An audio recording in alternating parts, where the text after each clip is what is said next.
La manipulation est la base de la vie d'une personne pour avoir ce qu'il veut.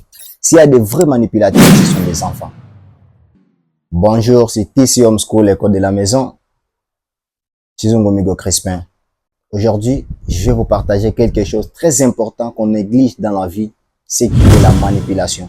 La manipulation est la base de la vie d'une personne pour avoir ce qu'il veut. Imaginez, il y a des fois, les gens disent que moi, je ne suis pas manipulateur. Ça, c'est se mentir à soi-même. Nous sommes tous des manipulateurs. Quand est-ce qu'on a commencé à pratiquer cet art qui est aussi riche et inévitable dans notre vie? C'est depuis l'enfance. S'il y a de vrais manipulateurs, ce sont des enfants. Un enfant, lorsqu'il demande quelque chose à un adulte et que tu ne le donnes pas, il doit commencer à pleurer. Et s'il pleure, tu ne parviens toujours pas à lui donner ce qu'il veut, il va se jeter par terre. Tous ces gens-là, ce sont des pratiques, ce sont des actes de la manipulation. Ce sont des stratégies de manipulation. Pourquoi l'enfant fait toutes ces pratiques-là?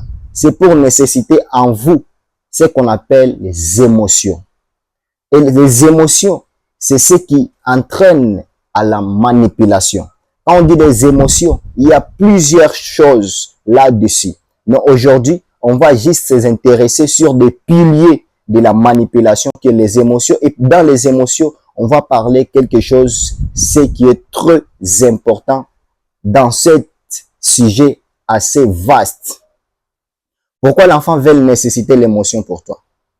Parce que dans les émotions, on va parler des piliers qui est l'émotion de la peur, qui est l'envidité et qui a l'émotion de la joie.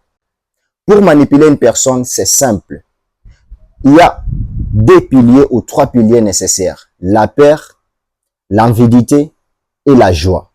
Si je veux te manipuler pour obtenir quelque chose que je veux, je dois utiliser que ces simples pratiques. Je vais faire en sorte que les choses ou des mots que je vais utiliser pour toi, ça nécessite, c'est partie des émotions, soit de la peur, soit de l'envidité ou soit de la joie.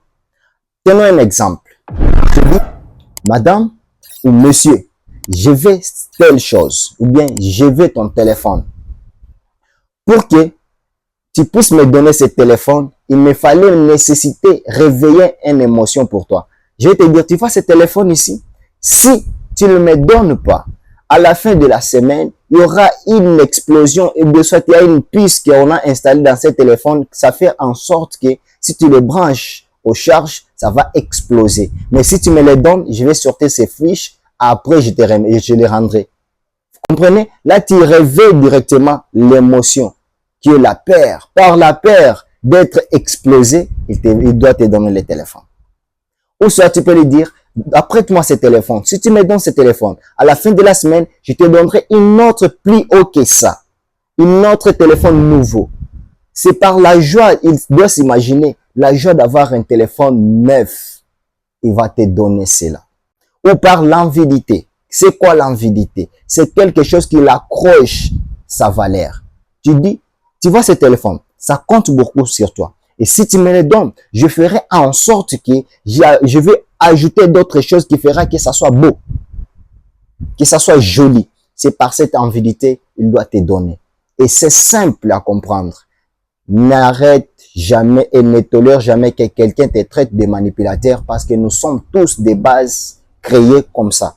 On doit utiliser cet art pour avoir ce qui compte pour nous, pour avoir ce qui compte pour notre vie. Utilisez ça très bien, mais à une seule condition, à ne pas détruire la vie des autres, à se respectant et aussi à respectant les autres. C'était Tizongo Migo Crispin et je sais que cette vidéo t'a inspiré. Quelque chose qui te reste, allez vous abonner, liker et commenter pour nous donner beaucoup aussi de force. On se revoit. À très bientôt. Merci.